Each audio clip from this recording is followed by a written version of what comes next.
Good morning, students. Today we are going to start new unit, the articles a and the. Articles is not a new thing for you. You are learning it since standard first, right? So what is the meaning of learning the same thing again in standard fifth also? You are learning the same thing again in standard fifth. તો એટલા માટે કે તમે જે પણ કંઈ શીખ્યા છો એમાં થોડું કંઈક વધારે ફિફ્થમાં તમને જાણવા મળશે. આપણે આમાં તમને ડેફિનેશન પાર્ટ મળશે ફિફ્થ સ્ટેન્ડર્ડમાં કે એ એન અને ધ યુઝ કરવાના શું નિયમ છે. What are the rules when you will use A or n or the. Those rules you are going to learn in standard 5th. Chalo, let us read definition. The articles a and the. As you know, the words a and the are called the articles. They are used before nouns.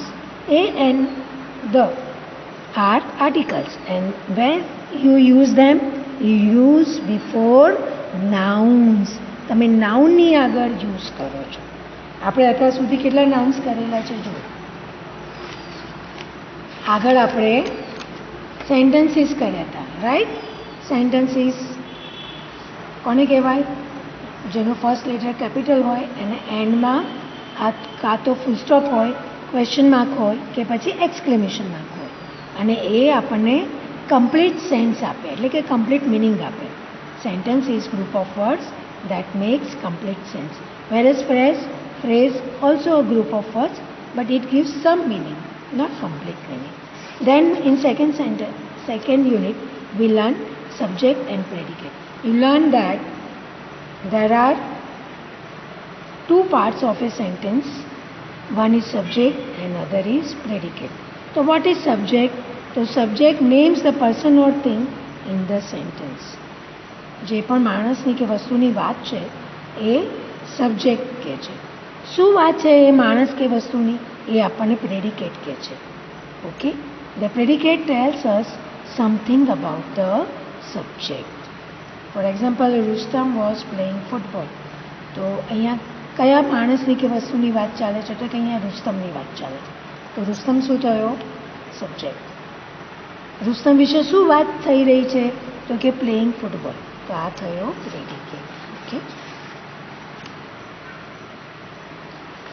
Next in third unit we learn about different kinds of sentences. There are 4 kinds of sentences: assertive or declarative, imperative sentence, interrogative sentence and exclamatory sentence. Assertive sentence makes a statement or declares something. કંઈક આપણને વાત કરે છે એ assertive sentence છે. Start with capital letter, ends with full stop. Imperative sentence expresses a command or request. Imperative sentence command એટલે કે order sentences છે અથવા રિક્વેસ્ટ સેન્ટેન્સીસ છે. તમારે કોઈને કમાન્ડ કરવો હોય કે કોઈ આપણને કમાન્ડ કરે કે ઓર્ડર કરે કે અથવા કોઈ રિક્વેસ્ટ કરે, એ બધા સેન્ટેન્સીસ ઇમ્પેરેટિવ સેન્ટેન્સીસ કહેવાય. બરાબર? Close the door, let the children play in the garden, એ બધા રિક્વેસ્ટ અને કમાન્ડના સેન્ટેન્સ છે. Start with capital letter, ends with full stop. આ બંને ends with full stop થાય છે, assertive અને imperative. Number 3, an interrogative sentence. Ask a question. જ્યારે પણ તમે ક્વેશ્ચન કંઈ પૂછો છો તો એ ઇન્ટેરોગેટિવ સેન્ટેન્સ થઈ જાય છે. એમાં પણ ફર્સ્ટ લેટર કેપિટલ હોય, બરાબર, અને લાસ્ટમાં શું હોય? ક્વેશ્ચન માર્ક હોય. તમને ખબર પડી જાય ક્વેશ્ચન માર્ક ઉપરથી કે આ ઇન્ટેરોગેટિવ ક્વેશ્ચન સેન્ટેન્સ છે. Next, would you like some more tea? Where are you going? When will you come? What are you doing? આ બધા interrogative questions છે. An exclamatory sentence expresses a sudden or strong feeling. એકદમ sudden feeling હોય, એકદમ પડી જવું, કશું કે એકદમ અડી જાય, બરાબર, એવું જે એકદમ સડન થાય, સડન એટલે અચાનક જ થાય, અને જે ફિલિંગ આવે એ એક્સક્લેમેટરી સેન્ટેન્સ એક્સપ્રેસ કરે છે. Strong feeling. કશું બહુ જ ગમી જાય એ સ્ટ્રોંગ ફિલિંગ કહેવાય. કશું બિલકુલ ના ગમે, બહુ જ ખરાબ લાગે, એ બધું સ્ટ્રોંગ ફિલિંગ કહેવાય. તો સ્ટ્રોંગ ફિલિંગ અને સડન એ એક્સક્લેમેટરી સેન્ટેન્સમાં એક્સપ્રેસ થાય છે. What a beautiful play, how well she dances, she very dirty, આ બધા શું છે? એક્સક્લેમેટરી સેન્ટેન્સના એક્ઝામ્પલ છે. અને today we are learning articles. Articles છે એ, એન અને ધ. શેની આગળ યુઝ થાય છે? તો કે નાઉન્સની આગળ યુઝ થાય છે. બરાબર? તમે આગળ લેસન્સમાં કરેલા છે, આગળના સ્ટાન્ડર્ડમાં કરેલું છે, કોમન નાઉન, પ્રોપર નાઉન, બરાબર ને? એ બધા કોઈ પણ જાતનું નાઉન હોય, કાઉન્ટેબલ નાઉન્સ, એ બધાની આગળ તમે એ, એન અને ધ યુઝ કરી શકો છો. Okay. Second, the article a an an are indefinite articles. ક્યાં યુઝ થાય છે? તો કે ઇનડેફિનાઇટ આર્ટિકલ્સ છે. તો ક્યાં યુઝ થશે? જ્યાં આપણને ખબર નથી કે કોની વાત ચાલી રહી છે, પર્ટિક્યુલર કોની વાત ચાલી રહી છે, એને ઇનડેફિનાઇટ કહેવાય. ઇનડેફિનાઇટ એટલે નક્કી નહીં, નિશ્ચિત નહીં કે આની જ વાત થાય છે. બરાબર? તો એને કહેવાય ઇનડેફિનાઇટ આર્ટિકલ, કારણ કે આપણને ખબર નથી કોની વાત ચાલી રહી છે. તો એને કહેવાય, એની આગળ એ અને એન લાગે એટલે એને ઇનડેફિનાઇટ આર્ટિકલ કહે છે. A dog, a dog. તો ડોગમાં કોની વાત ચાલી રહી છે? કોઈ પર્ટિક્યુલર ડોગની વાત નથી એટલે આગળ એ લાગ્યો. બરાબર? એન અવર એટલે 1 કલાકમાં. તો એમાં પણ શું છે? 1 કલાક. બરાબર? કલાક. 1 કલાકની વાત છે એટલે ત્યાં લગાડીએ છીએ એ. એન, કારણ કે અવર, અવરથી સ્ટાર્ટ થાય છે એટલે અવરની આગળ એન લાગે છે. એ આગળ આપણે જોઈશું. પણ અત્યારે તમારે શું યાદ રાખવાનું છે કે ઇનડેફિનાઇટ આર્ટિકલ્સ હોય કોને કહેવાય છે? એ અને એનને કહેવાય છે. કેમ? કારણ કે એ અને એન કોઈ પર્ટિક્યુલર માણસ કે વસ્તુની વાત નથી થતી, કોઈ પર્ટિક્યુલર માણસ કે વસ્તુની, એટલે એની આગળ એ અને એન લાગે છે. જ્યારે ધ એવો છે કે જે ડેફિનાઇટ આર્ટિકલ છે. ડેફિનાઇટ એટલે એ જ વસ્તુ, એ જ માણસ, એની જ વાત થઈ રહી છે એટલે એની આગળ ધ લાગે છે. સમજાયું? ડેફિનાઇટ એટલે નક્કી, નિશ્ચિત, ચોક્કસ કે આની જ વાત થઈ રહી છે તો એની આગળ ધ લાગે. અને જ્યાં આપણને ખબર ના હોય કે મને એક પેન્સિલ આપજે ને, આપણે શું કહીએ છીએ? ગીવ મી અ પેન્સિલ, એક પેન્સિલ આપ. એટલે 1, એક પેન્સિલ આપ. હવે તમારા ફ્રેન્ડ પાસે 4-5 પેન્સિલ હોય તો એ 4-5 પેન્સિલમાંથી કોઈ પણ એક પેન્સિલ આપે તો ત્યાં આપણે એ કહીએ, કારણ કે આપણે નક્કી નથી કહ્યું કે આ જ પેન્સિલ આપ, કોઈ પણ એક પેન્સિલ એમ, એટલે એ વપરાય અથવા એન વપરાય, કારણ કે ત્યાં નિશ્ચિત નથી. પણ એની પાસે 4-5 પેન્સિલ હોય અને એમાં એક રેડ કલરની પેન્સિલ હોય અને તમે કહો give me pencil, red pencil, તો ત્યાં આવશે ધ. એટલે કે ત્યાં શું થઈ ગયું? ખબર પડી ગઈ. Give me the red pencil, તો ત્યાં ધ વાપરીશું. કેમ? તો કે બરાબર તમે કહ્યું ડેફિનાઇટ કે આ જ પેન્સિલ, પર્ટિક્યુલર આ જ પેન્સિલ, આ ચોક્કસ આ જ પેન્સિલ, તો ત્યાં ધ લાગે. બરાબર? P, use of the indefinite articles a or an. હવે ક્યાં ક્યાં વપરાય, એને શું રૂલ્સ છે એ આપણે શીખવાના છે. આ તો જોઈ લીધું, એ અને એન ઇનડેફિનાઇટ છે એટલે નક્કી નથી. બરાબર? કોઈ પર્ટિક્યુલર ચોક્કસ વસ્તુની કે વ્યક્તિની વાત નથી એટલે ત્યાં એ અને એન લાગે. જ્યાં ચોક્કસ વાત ચાલતી હોય કે આ જ વસ્તુ કે આ જ માણસ, તો ત્યાં ધ લાગે. એટલે ધને ડેફિનાઇટ આર્ટિકલ કહે છે અને એ અને એને ઇનડેફિનાઇટ આર્ટિકલ કહે છે. હવે એને વાપરવાના ક્યાં, એના શું નિયમ છે, એના શું રૂલ છે એ આપણે આગળ વાંચીએ. તો એના use of the indefinite articles a or an. તો ઇનડેફિનાઇટ આર્ટિકલ્સ એ અને એન ક્યાં ક્યાં વપરાય, એના યુઝના પોઈન્ટ્સ જોઈ લઈએ. ચલો.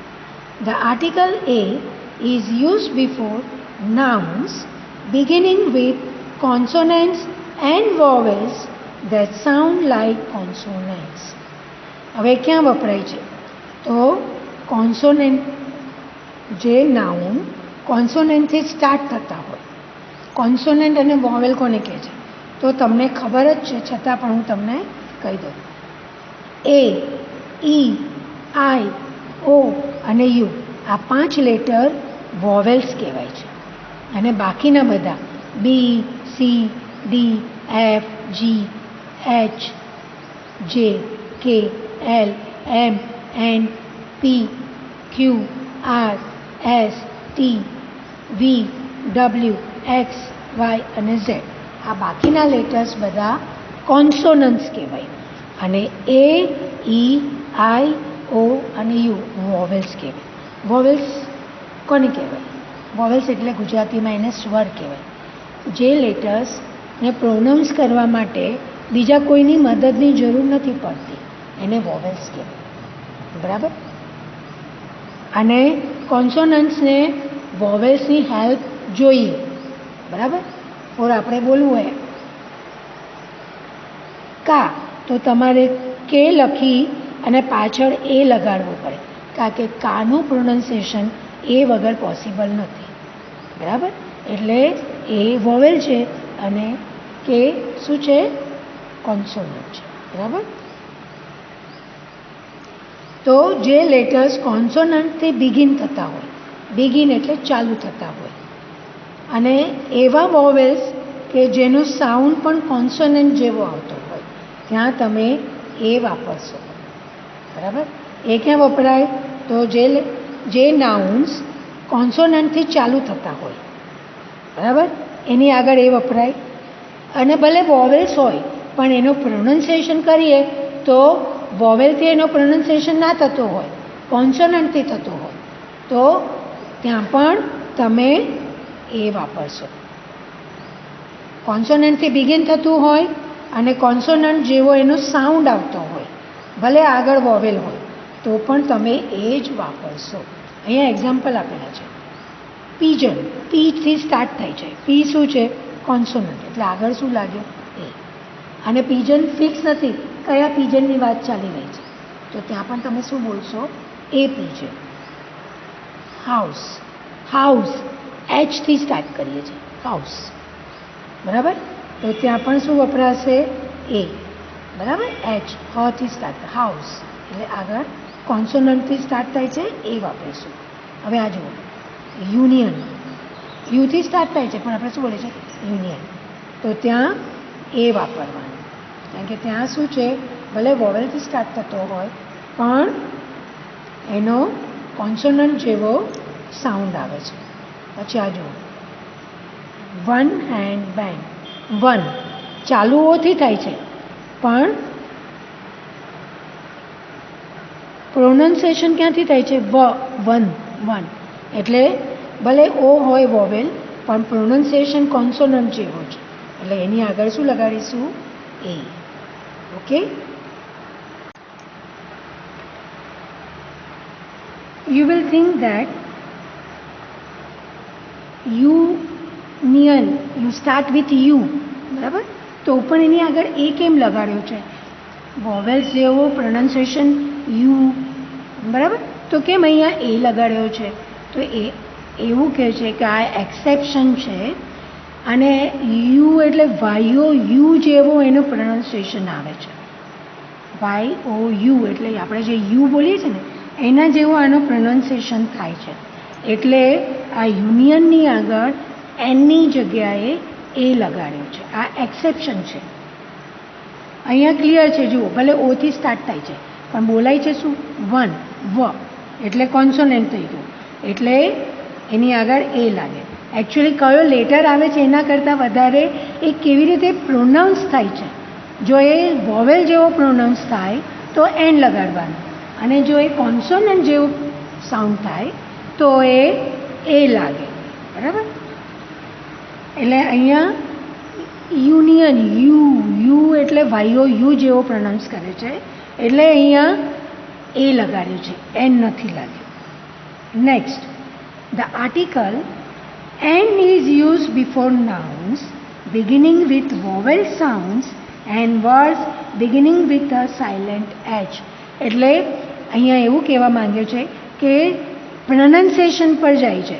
જો pronunciation નાઉનનો A E I O you vowels ઉપરથી થતો હોય, પછી ભલે એમાં પહેલો લેટર કોન્સોનન્ટનો આવતો હોય તો પણ એની આગળ એન લાગે, અને ભલે પહેલો લેટર એનો વોવેલનો આવતો હોય, એટલે કે એ ઈ આઈ ઓ યુ આવતો હોય, પણ એનું પ્રોનન્સિએશન જો કોન્સોનન્ટ જેવો થતો હોય તો પણ ત્યાં એ લાગે છે.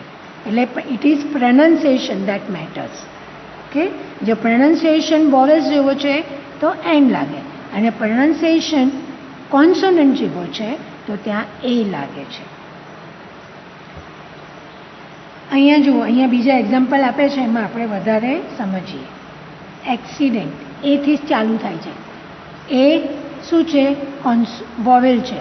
એક્સિડન્ટ એથી સ્ટાર્ટ થાય છે, એનું પ્રોનન્સિએશન પણ એથી સ્ટાર્ટ થાય છે એટલે એન લાગ્યો. ઓફિસર ઓથી સ્ટાર્ટ થાય છે, ઓફિસર એટલે એન લાગ્યો. ઓથી બોલાય છે ઓફિસર એટલે એન લાગ્યો. અમ્પાયર અથી બોલાય છે, જો અમ્પાયર શું છે? વોવેલ છે એટલે એની આગળ એ લગાડ્યો. હવે આ જુઓ, અવર આપણે શું બોલીએ છીએ? અવર. ખબર નથી બોલતા, અવર બોલીએ છીએ. ભલે એચ રહ્યો પણ પ્રોનન્સિએશન અથી સ્ટાર્ટ થાય છે, અવર એટલે આગળ એન લાગે છે. એચ કોન્સોનન્ટ છે પણ એનું પ્રોનન્સિએશન નથી કરતા, ઓથી સ્ટાર્ટ કરીએ છીએ, અવર એટલે એન લાગે છે. એ જ રીતે અહીંયા H E I R heir, heir ઈથી બોલાય છે, એચનો પ્રોનન્સિએશન નથી આવતો એટલે એની આગળ એન લાગે, અને આનો મિનિંગ થાય વારસદાર. એર, બરાબર? એર, એર એટલે વારસદાર. Next, the articles a or an are used to refer to some indefinite person or thing. I have a friend. We have bought a TV set. જ્યારે કોઈ પર્ટિક્યુલર વસ્તુની વાત ના કરતા હોય, બરાબર, ત્યારે એ અને એનનો યુઝ થાય છે ઇનડેફિનાઇટ વસ્તુ કે માણસ માટે, પર્સન માટે. એક ફ્રેન્ડ છે તો કોઈ પણ ફ્રેન્ડની વાત છે, એમાં કોઈ પર્ટિક્યુલર ફ્રેન્ડની વાત નથી. આ TV set, particular TV set લાયા એવું નહીં, એક ટીવી સેટ લાય એ રીતે, એ ટીવી સેટ. તો જ્યાં ઇનડેફિનાઇટ પર્સન કે થિંગની વાત થતી હોય ત્યાં એ અને એન વપરાય છે. અને ચોથું જુઓ, the articles a or an are use before singular countable nouns to mean one. જ્યાં વનની વાત ચાલતી હોય, જ્યાં કાઉન્ટ કરી શકાય એવી વસ્તુ કે માણસની વાત થતી હોય, અને એક જ માણસની વાત થતી હોય કે એક જ વસ્તુની વાત થતી હોય, તો ત્યાં આપણે એ ઓર એન વાપરીએ છીએ. એ અને એનનો મિનિંગ થાય વન, એટલે જ્યાં વન વસ્તુની સિંગ્યુલરની વાત કરતા હોય, વન એટલે સિંગ્યુલર, સિંગ્યુલર કાઉન્ટેબલ નાઉન્સની વાત થતી હોય ત્યાં એ અને એન લાગે. For example, I have a friend in Tokyo. ટોક્યોમાં મારો એક જ ફ્રેન્ડ છે, એ એટલે one. Give me an orange from that basket. બાસ્કેટમાં બહુ બધા ઓરેન્જીસ હશે પણ કેટલા જોઈએ છે? વન. એન, ઓરેન્જમાં ઓ આવે છે પહેલો, ઓ ઓરેન્જ એટલે એન લગાવ્યું છે. મારે એક જ જોઈએ છે એટલે એન. તો અહીંયા એ અને એન વનના સેન્સમાં વપરાયું છે. ઓકે, તો ક્યાં ક્યાં એ અને એન વપરાય? તો પહેલું, જ્યાં કોન્સોનન્ટ જેવો સાઉન્ડ આવતો હોય ત્યાં એ વપરાય. જ્યાં વોવેલ જેવો સાઉન્ડ આવતો હોય ત્યાં એન વપરાય. જ્યાં ઇનડિફિનાઇટ પર્સન કે થિંગની વાત ચાલતી હોય ત્યાં એ કે એન વપરાય. અને ફોર્થ, જ્યાં કાઉન્ટેબલની વાત ચાલતી હોય, એટલે એક છે કે બે, એવી રીતે જ્યાં સિંગ્યુલર કાઉન્ટેબલ નાઉનની વાત ચાલતી હોય ત્યાં એ અથવા એન વપરાય. So this is the definition of a અને એન. ચલો પહેલાં આપણે એક્સરસાઇઝ કરી અને એનો યુઝ કેવી રીતે થયો છે એ જોઈ લઈએ. Exercise 1, right a or an correctly in the blanks. 1. I would like to become dash astronaut. Astronaut, astronaut એટલે કોણ? અવકાશયાત્રી, બરાબર. તો એસ્ટ્રોનોટમાં એનું પ્રોનન્સિએશન આવે છે એસ્ટ્રોનોટ, એ એટલે આગળ લાગશે એન, કારણ કે એ શું છે? એ વોવેલ છે એટલે એન લાગશે. I sent my friend dash email. Email, ઈથી પ્રોનન્સિએશન થાય છે ઈમેલ. ઈ શું છે? વોવેલ એટલે અહીંયા શું લગાડીશું? N. Next, there is dash octopus in my aquarium. Octopus O થી સ્ટાર્ટ થાય છે બોલવાનું. ઓક્ટોપસ O એટલે શું લગાડીશું? O એ વોવેલ સાઉન્ડ છે એટલે આપણે એની આગળ N લગાડીશું. Aquarium AQUARIUM. એક્વેરિયમ એટલે પાણીવાળી મોટી ટેન્ક આવે છે ને જેમાં તમે ફિશ ને એવી બધી સી એનિમલ્સ રાખો છો, એ એક્વેરિયમ. અને ઓક્ટોપસ પણ એક જાતનું સી એનિમલ છે. મેથ્સની ટેક્સ્ટબુકમાં એનું પિક્ચર પણ આપેલું છે. Okay. Number 4, although he is poor. Although ALTHOUGH. Although એટલે તો પણ, છતાં પણ. આપણે ગુજરાતીમાં બોલીએ છીએ ને, તો પણ એણે કર્યું, હા, છતાં પણ એણે કર્યું. That means although. Although he is poor. Poor એટલે ગરીબ. Although he is poor, he is dash honest boy. Honest નથી બોલતા. HONEST સ્પેલિંગ છે. હોનેસ્ટ નથી બોલતા, ઓનેસ્ટ બોલીએ છીએ. સ્પેલિંગ આપણે H થી સ્ટાર્ટ થાય છે પણ બોલવાનું O થી સ્ટાર્ટ થાય છે. ઓનેસ્ટ એટલે H સાયલેન્ટ છે એટલે આપણે આગળ N લગાડીએ છીએ કારણ કે એનું પ્રોનાઉન્સિએશન વોવેલથી સ્ટાર્ટ થાય છે. ઓનેસ્ટ એટલે પ્રમાણિક છોકરો છે. એ ગરીબ છે તો પણ એ પ્રમાણિક છે. Although. Okay. Number 5, Germany is dash European country. જેમ આપણે અહીંયા યુનિયનનું જોયું હતું, યુનિયન YOU જેવો એનો પ્રોનાઉન્સિએશન આવે છે એટલે એ લગાડી દો. આ એક્સેપ્શન છે એટલે કે નિયમથી કંઈક અલગ છે. ઇંગ્લિશમાં આવા એક્સેપ્શન તમને બહુ મળશે. તો એ એક્સેપ્શન છે એવી રીતે યુરોપિયન પણ ઈથી સ્ટાર્ટ થાય છે, બરાબર છે, અને બોલીએ છીએ યુરોપિયન એટલે YOU જેવો એનો પ્રોનાઉન્સ થાય છે. એટલે અહીંયા N નથી વાપર્યું, એ વાપર્યું છે કારણ કે ભલે ઈથી સ્ટાર્ટ થતો હોય પણ પ્રોનાઉન્સિએશન YOU જેવો યુ થાય છે એટલે અહીંયા એ વાપર્યો છે. આ પણ એક્સેપ્શન છે. We went for a ride in dash one horse buggy. આ તો O થી સ્ટાર્ટ થાય છે પણ બોલીએ છીએ વથી સ્ટાર્ટ થાય છે. કોન્સોનન્ટથી સ્ટાર્ટ કરીએ છીએ બોલવાનું એટલે આગળ એ લાગે. તો આ 3 જોઈ લો.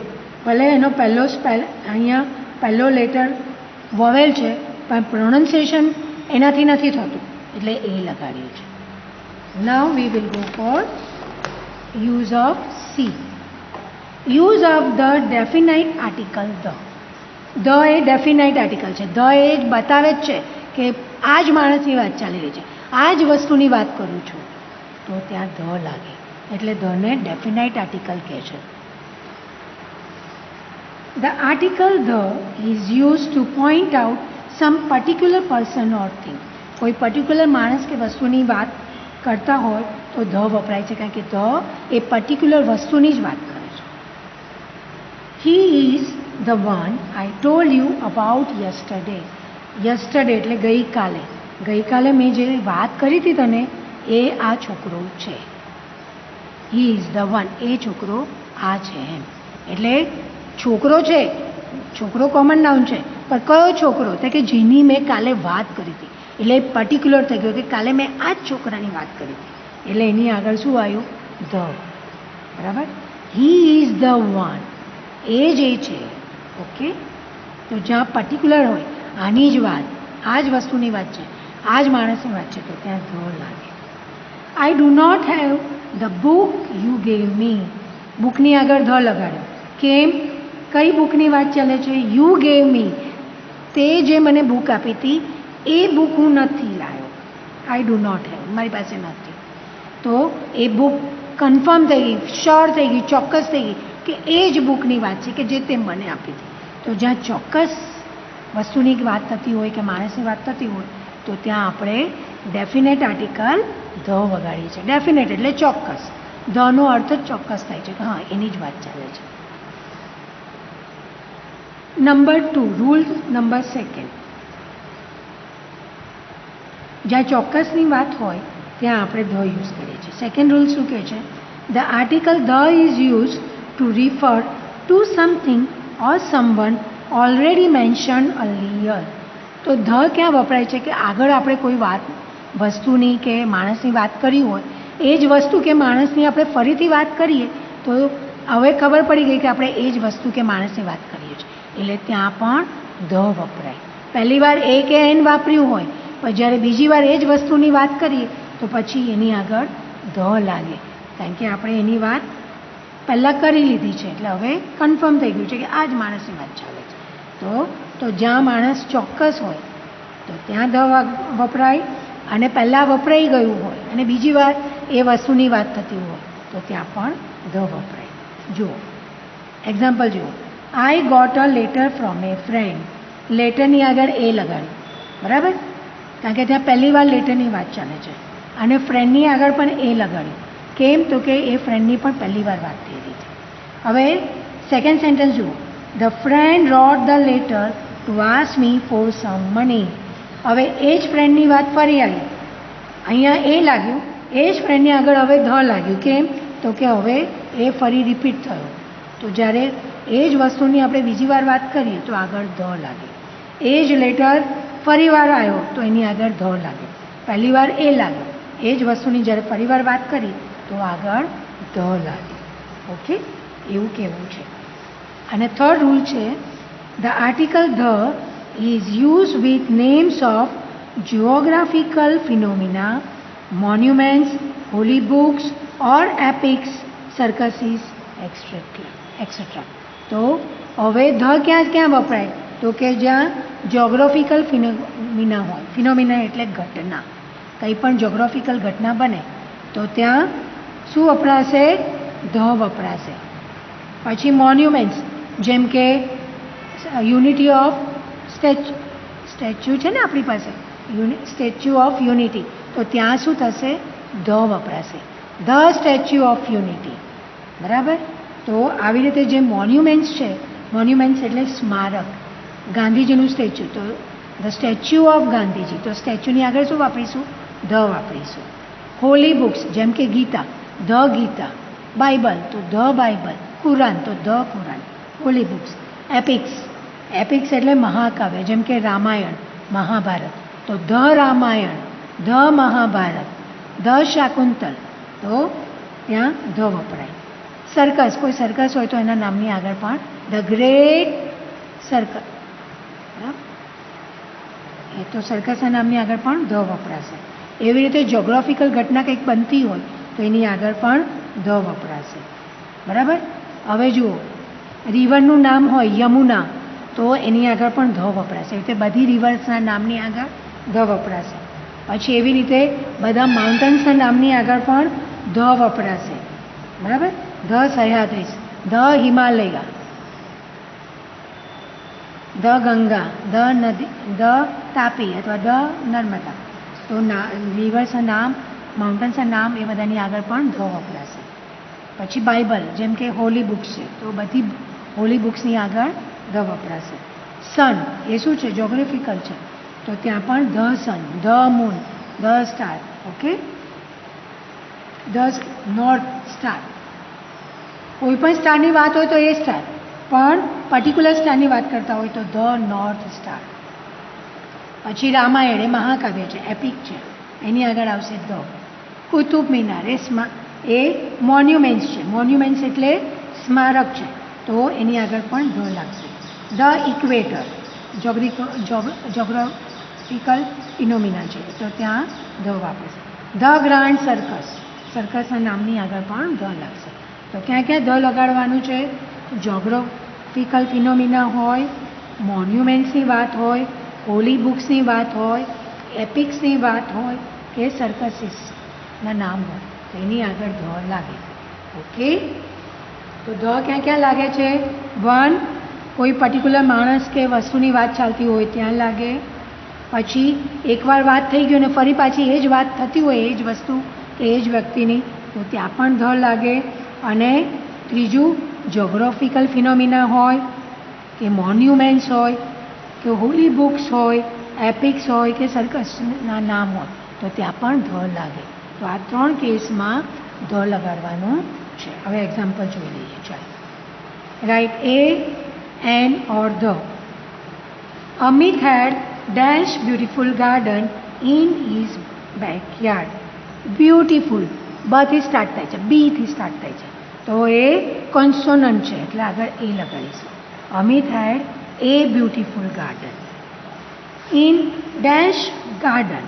હવે જુઓ આગળ ઓલરેડી ગાર્ડનની વાત થઈ ગઈ, આગળ ગાર્ડન આગળ બ્યુટીફુલનું એ લગાડ્યું છે આપણે.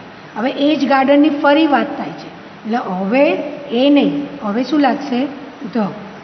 In the garden was dash old mango tree. હવે જુઓ ઓલ્ડ, ઓથી પ્રોનાઉન્સ થયું છે, ઓથી પ્રોનાઉન્સિએશન થાય છે. ઓ શું છે? સ્વર છે, બરાબર, વોવેલ છે એટલે આગળ એન લાગશે.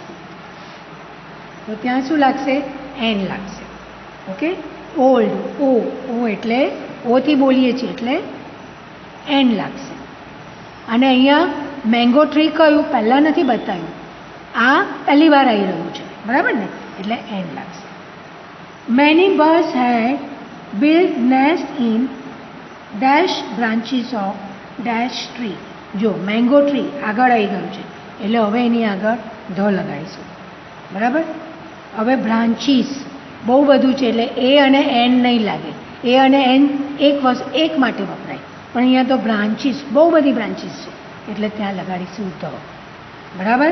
એ અને એન સિંગ્યુલરમાં વપરાય, ધ સિંગ્યુલરમાં પણ વપરાય, પ્લુરલમાં પણ વપરાય. તો અહીંયા આપણે વાપરીશું ધ. કેમ? તો કે અહીંયા પ્લુરલ ફોર્મમાં છે એટલે branches. Once a dash cuckoo came to live there. Cuckoo સીથી સ્ટાર્ટ થાય છે, કથી, કુકુ એટલે અહીંયા એ વાપરીશું. અ કુકુ, વન કુકુ, બરાબર. None of dash other birds like this. Other, અથી સ્ટાર્ટ થાય છે, બરાબર, પણ અધર બર્ડ્સ, તો ત્યાં અધર એટલે ઘણા બધા બર્ડ્સ છે એટલે આપણે એ કે એન નહીં વાપરીએ, તો ત્યાં શું વપરાશે? ધ વપરાશે. None of the other birds like this. Because હવે અહીંયા ઓલરેડી કુકુની વાત થઈ ગઈ છે, પહેલાં એ વાપર્યું, સેકન્ડ ટાઈમ કુકુ આવે છે એટલે હવે ધ વાપરીશું. Because the cuckoo did nothing but sing all day.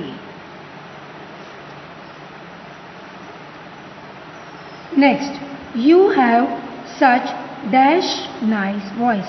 Nice એનથી સ્ટાર્ટ થાય છે, બરાબર, એટલે શું? એન કોન્સોનન્ટ છે એટલે આપણે એ વાપરીશું. એક જ વસ્તુની વાત છે, વોઇસ એક જ હોય, બરાબર, અને એ પણ કોન્સોનન્ટથી ચાલુ થાય છે એટલે એ વાપર્યું. Said dash crow. ક્રો સીથી સ્ટાર્ટ થાય છે, કોન્સોનન્ટ જેવો સી કોન્સોનન્ટ છે, ક્રો ક એટલે એ વાપરીશું. ટુ ડેશ કુકુ. કુકુની આગળ વાત થઈ ગઈ છે, એ જ કુકુની વાત ચાલે છે એટલે આગળ ધ લગાડ્યું. One day. But that will not help you build dash nest. Nest એનથી ચાલુ થાય છે, એન કોન્સોનન્ટ છે એટલે આપણે એ લગાડ્યું, a nest. That does not matter. Matter એટલે ફેર પડે, મને એનાથી કોઈ ફેર નથી પડતો. Said cunning cuckoo. કારણ કે કુકુની વાત આગળ થઈ ગયેલી છે એટલે અહીંયા આપણે ધ લગાડીશું, બરાબર. I know that you are dash expert. E expert એથી સ્ટાર્ટ થાય છે એટલે એન લગાડીશું. વોવેલથી સ્ટાર્ટ થાય એટલે એન લગાડ્યું. At building nest. I shall lay my eggs in your nest. આ એક નાનકડી સ્ટોરી છે. Amit had a beautiful garden in his backyard. In the garden was an old mango tree. એક જૂનું મેંગો ટ્રી છે. Many birds had built nest in the branches of the mango tree. Once a cuckoo came. See, this is cuckoo. Once a cuckoo came to live there. Live there એટલે ત્યાં રહેવા માટે આવી. આ રહ્યું અમિત, આ એનું બેકયાર્ડમાં મેંગો ટ્રી, એની બ્રાન્ચીસ ઉપર નેસ્ટ છે અને cuckoo comes. None of the other birds like this. બીજા કોઈને એ ગમી નહીં. Because the cuckoo did nothing but sing all day. આ જે કોયલ હોય છે ને કુકુ, એ આખો દિવસ ગાયા જ કરે, એ પોતાનો માળો જાતે નથી બનાવતી. Build a nest. અરે sing all day but did nothing.